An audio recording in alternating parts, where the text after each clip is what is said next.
तो पहला है श्रवणम। तो क्या श्रवण करें? भगवान के चरित्र। तो आइए हम श्रवण करते हैं। सर्वप्रथम किसी के विषय में जानकारी करना। कोई बात हम पूछते हैं नैमिषारण्य के विषय में, हम जाने नैमिषारण्य क्या है, तब तो नैमिषारण्य आएंगे। उसी प्रकार से हम आज श्रवण करते हैं गीता के विषय में। प्रारंभ करते हैं गीता। गीता क्या है? तो कहते हैं गीता में जो दिया है इसको ध्यान पूर्वक पढ़ना चाहिए, इसको ध्यान पूर्वक श्रवण करना चाहिए। कहते हैं गीता शास्त्र मिदम पुण्यम यह पठेत प्रयतः पुमान। कहते हैं यदि कोई भगवत गीता के उपदेशों का पालन करता है और उसको श्रवण करता है और उसको जो पढ़ता है तो उसके सारी चिंताएं दूर हो जाती हैं, मानसिक संकल्प सब पूर्ण हो जाते हैं। कैसे? बोले भय शोकादि वर्जिता। भय और शोक से वर्जित हो जाता है, मुक्त हो जाते हैं भय शोक से। इसलिए आइए हम सब गीता को श्रवण करें। तो सर्वप्रथम श्री गीता में महात्मा को श्रवण करते हैं आज। तो आज का प्रसंग है गीता महात्मा। क्या है गीता? श्री परमात्मने नमः। गीता शास्त्रमिदं पुण्यम। शास्त्रमिदं पुण्यम। गीता शास्त्रमिदं पुण्यम। गीता शास्त्रमिदं पुण्यम। यः पठेत् प्रयतः पुमान्। यः पठेत् प्रयतः पुमान्। विष्णोः पदमवाप्नोति। विष्णोः पदमवाप्नोति। भयशोकादिवर्जितः। भयशोकादिवर्जितः। प्रथम श्लोक है गीता शास्त्रम इदम पुण्यम। गीता शास्त्र जो है ना, ये कोई पोथी नहीं है, ये पुण्य है हम लोगों का। इसको बचा के रखना है। पुण्य करोगे नहीं तो बढ़ेगा कहां से? इसलिए जो है बड़ा पुण्य शास्त्र है। और यह पठेत प्रयता पुमान, जो इसको पढ़ता है, पुमान श्रेष्ठान। अरे जो श्रेष्ठ व्यक्ति इसको पढ़ता है तो कहते हैं होता क्या है इससे? बोले विष्णु। विष्णु माने भगवान नारायण। पद उनका धाम, गोलोक धाम प्राप्त होती, उनका धाम प्राप्त हो जाता है। और भय शोकादि वर्जिता, भय और शोक से मुक्त हो जाता है, भगवान के धाम की प्राप्ति हो जाती है। और अगला श्लोक बोले गीता अध्ययनशीलस्य। गीता अध्ययनशीलस्य।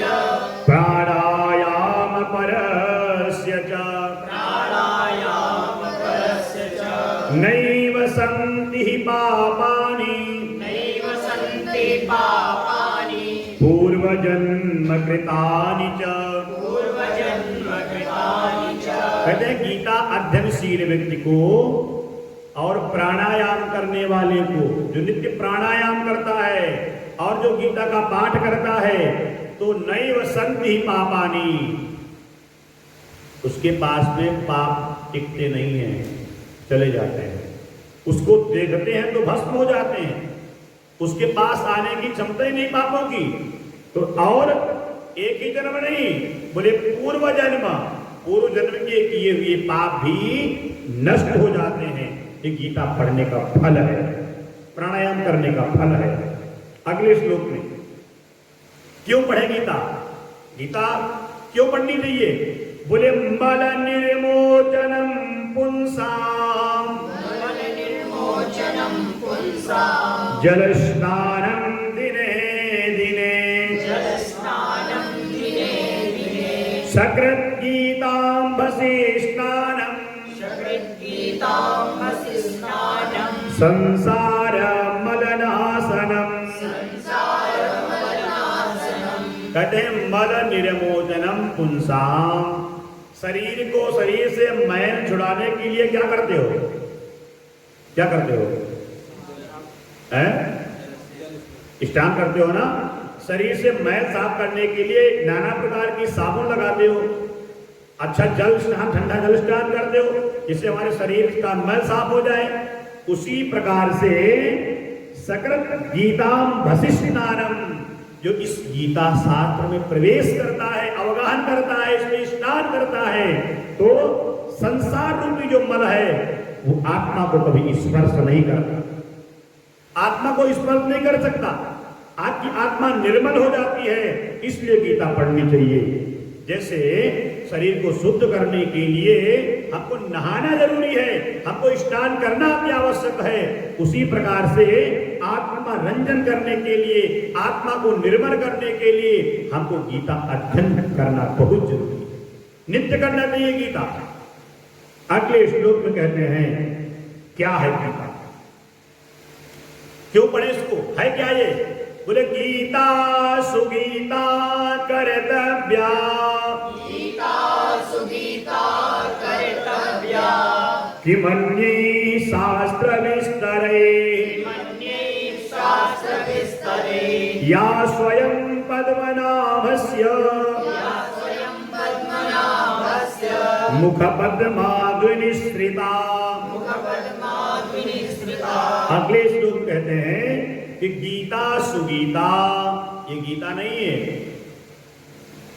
ये भगवान की वाणी है। और गीता सुगीता कर्तव्या, इसको पढ़ो और भगवान ने जो कहा वो करो, कर्तव्य है, करने वाला है। भगवान ने जो किया वो मत करो, भगवान कृष्ण ने जो किया है वो कभी मत करो, लेकिन भगवान ने जो गीता में कहा है वो करो। कर्तव्य, ये कर्तव्य परायण है, ये कर्तव्य करने के लिए हमको दर्शाती है, हमको मार्ग बताती है क्या करना चाहिए। किम अन्य किम शास्त्र विस्तरी, अन्य शास्त्रों में क्या है उसकी अपेक्षा गीता में बहुत कुछ है। और बोले या स्वयं, ये जो गीता है ना, गीता स्त्रीलिंग शब्द है ना, तो या सा पद्मासनस्था है ना, तो या स्वयं, या गीता स्वयं पद्मनाभस्य, भगवान श्रीमन नारायण के मुख से निकली हुई गीता है, भगवान श्री वासुदेव के मुख से निकली हुई गीता है, प्रत्यक्ष उनके मुख से निकली हुई है, इसलिए मुझे पढ़ना चाहिए। अच्छा, फिर अगले श्लोक कहते हैं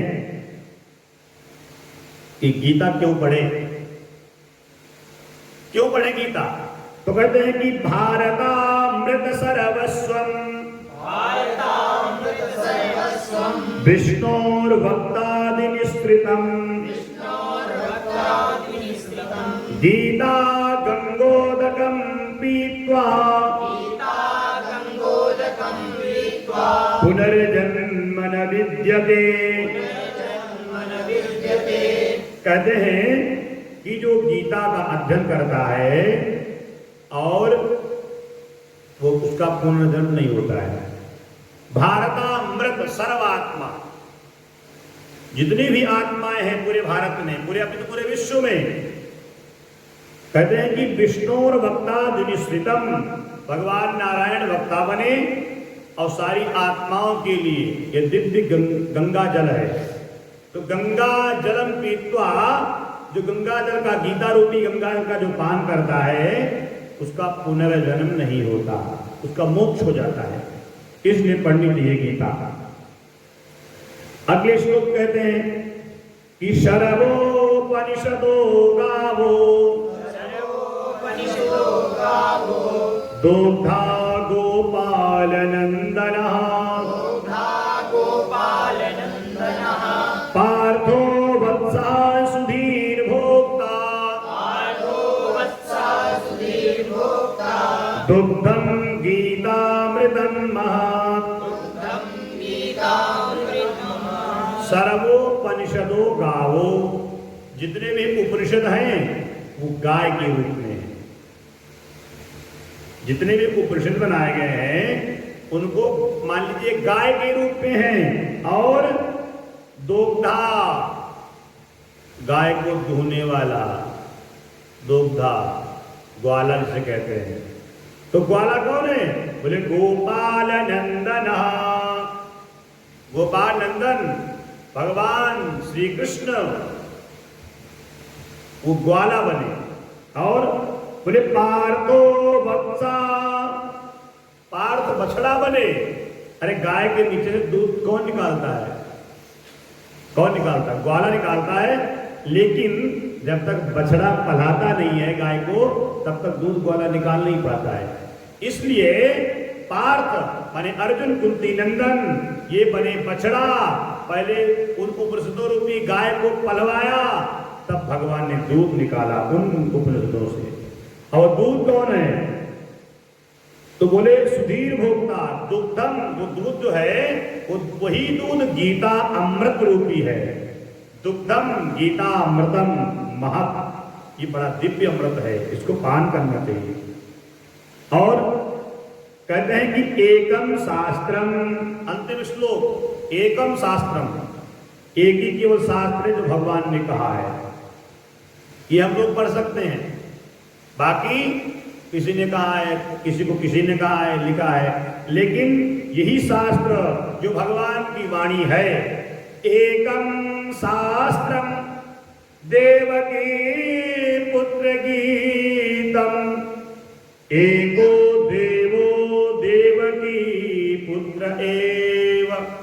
अब देवता एक ही है, कौन? बोले देवकी नंदन भगवान कृष्ण। एको मंत्रस्तस्य नामानि यानि, मंत्र भी एक ही है, उनका नाम कर्मापेकम तस्य देवस्य सेवा, कर्म भी एक है, उनके चरणों की, उनके पाद पद्मों की सेवा, ये हमारा मुख्य ध्येय है। तो आज गीता के महात्म को हम लोगों ने श्रवण किया, इसलिए कहते हैं कि सर्वप्रथम हम ये चिंतन करें कि जो गीता है ये भगवान की वाणी है, इसको हम सब श्रवण करें, मनन करें, चिंतन करें और इनके जो कर्तव्य इसमें बताए गए हैं उस पर चलने का प्रयास करें, तभी इस मानव जीवन को हम सफल बना सकते हैं। नहीं तो हम भटक जाएंगे, 84 लाख योनि हैं और भटकते भटकते फिर हम कहाँ जाएंगे कोई पता नहीं है। समुद्र में जो एक मछली पहुंच जाती है तो उसकी था भी नहीं लगा पाती कहाँ तक समुद्र है, और ये संसार रूपी समुद्र में हम पड़े हुए हैं, इसकी था पता नहीं कहाँ तक है। इसमें बचने के लिए हमको सहारा लेना पड़ेगा, चाहे रस्सी का सहारा लें या लकड़ी का सहारा लें या नाव का सहारा लें, सहारा तो लेना ही पड़ेगा, तभी तो हम मझधार को पार कर पाएंगे, नहीं तो बीच मझधार में डूब जाएंगे।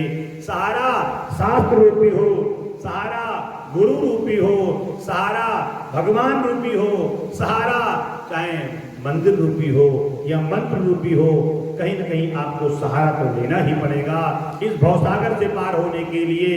तो आइए हम सब भी भगवान के नाम का सहारा लें और सहारा लेने के बाद भगवान का चिंतन करें।